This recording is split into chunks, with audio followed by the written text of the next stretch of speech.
What's up, guys? Welcome to the Wandering Oak. If you're new here, I'm Jackie, and today I'm going to show you just how easy it is to make and can homemade applesauce. So John and I went to a U-Pick farm over the weekend and bought probably about 40-50 pounds of apples at least, and that's what's in the sink right now. You can see that behind me. And we are going to make applesauce and dehydrate some, put some in the freezer. We just need to get these processed. I've worked with just a handful of them so far, but we gotta knock these out so they don't end up going bad. So that's what we're gonna do today. It's really simple, and I just want to give a quick disclaimer before we get started, something to keep in mind before you can anything, because I am not necessarily using any tested recipe or anything like that. I'm just doing what works for me and what I feel comfortable with, and that's the most important thing. So just educate yourself a little bit so you can make an educated choice on what you feel comfortable with for your family. I have 7 jars sterilizing right now. I'm gonna need a lot more than that because the other day I did 5 apples, just 5 of these like medium-sized apples, or nothing super big. That made most of a quart jar. So I'm gonna have a lot of applesauce. So I'm gonna start off with 7 jars because that's what fits in my water bath canner. But I'm gonna probably do several batches, but I'm also going to be dehydrating the peels, slicing some apples into chunks and just sticking them in the freezer. And I might even get around to making some apple cider vinegar today. The great thing about all of these apples is there's 0 waste if you get crafty with it. There are a million things that you can do with apples, and I'm just going to be doing a few today. So let me run you through a little bit of what we have going on here and what my setup is behind me. So here I have my cutting board that has an apple core, my knife, and a peeler. I have 3 bowls set up here. 2 of them have cold water with lemon juice in it, not a particular amount, just a splash of lemon juice.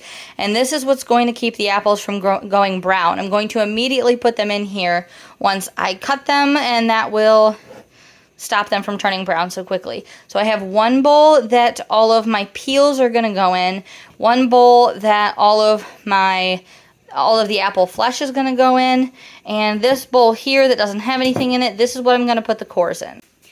If we move our way over to the stove, I have this big pot, and that is what I'm going to actually be making the applesauce in. And then here's my water bath canner here. It's nothing fancy. It's just a stainless steel pot that has a lid, and I put a rag in the bottom of it to prevent thermal shock, and I just filled this up a few inches with water above my jars, and they're in here simmering.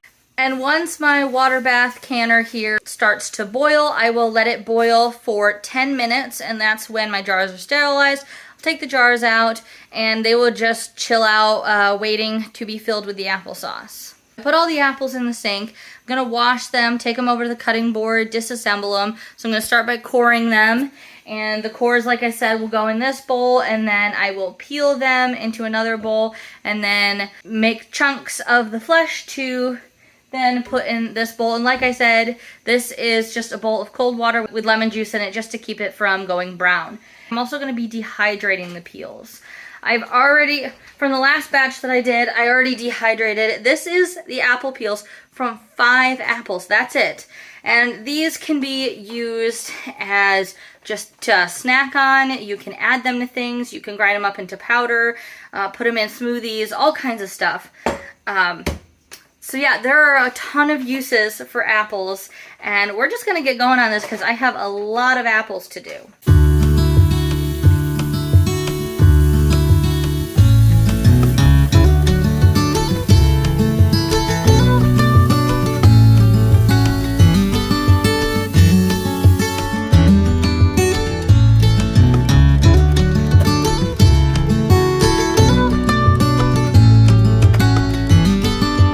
I am immediately putting these apples in right after I core them to prevent the insides from going brown.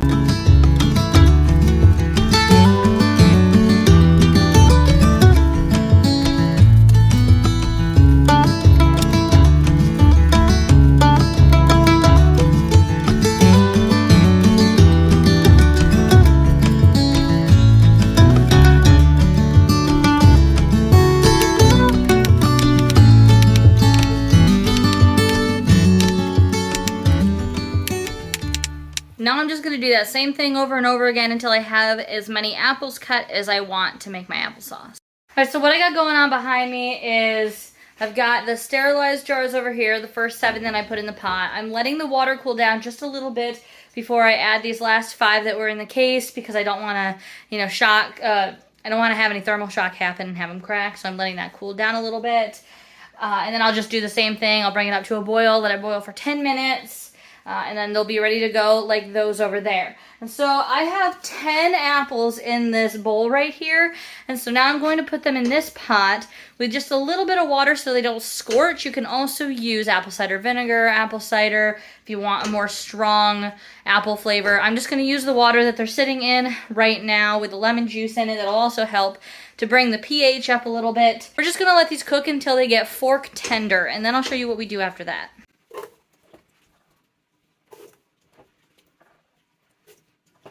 So here's what we got going. This is 10 apples. And then I'm just going to take some of this lemon juice water and put it in here. Probably about maybe 3 cups. 2.5.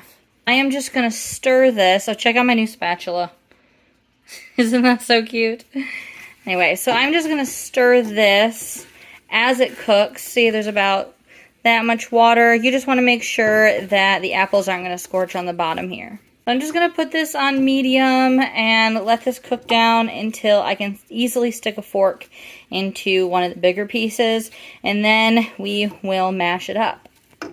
They're nice and cooked.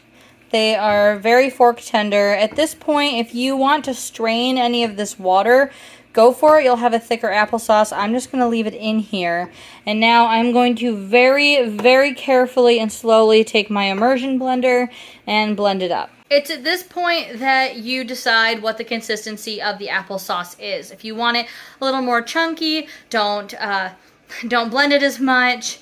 You could also do this in a blender, food processor, or even just a hand, like mashed potato masher. That's what I'm going to do now.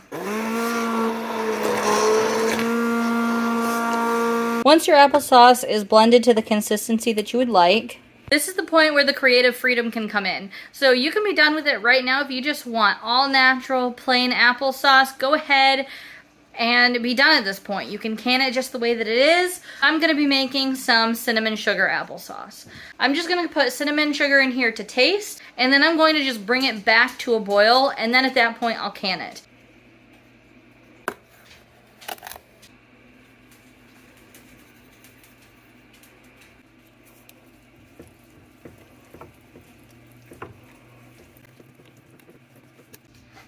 So now that the cinnamon and sugar are added to this pot and thoroughly mixed in, I'm just going to turn this back on and bring this back up to a boil. And at that point, the process is almost done. Now it's just time to put them in the water bath canner. I'll just ladle them carefully into my sterilized jars and stick them in the water bath canner. Bring it back up to a boil, and once that water bath canner is at a rolling boil, I will process them for 15 minutes for smaller jars like pints and less, and if you're doing quarts, I would do 20.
I managed to squeeze 8 in here instead of 7 because I only had 8 that were full.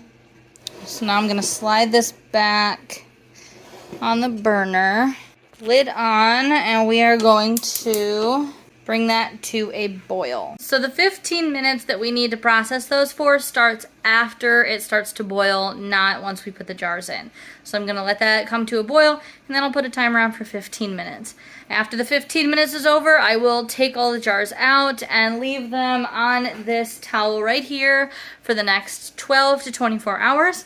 And then we can take the rings off and store them, and we're all done. And that is all there is to it, to making applesauce. I hope this was a straightforward tutorial. It really is very simple.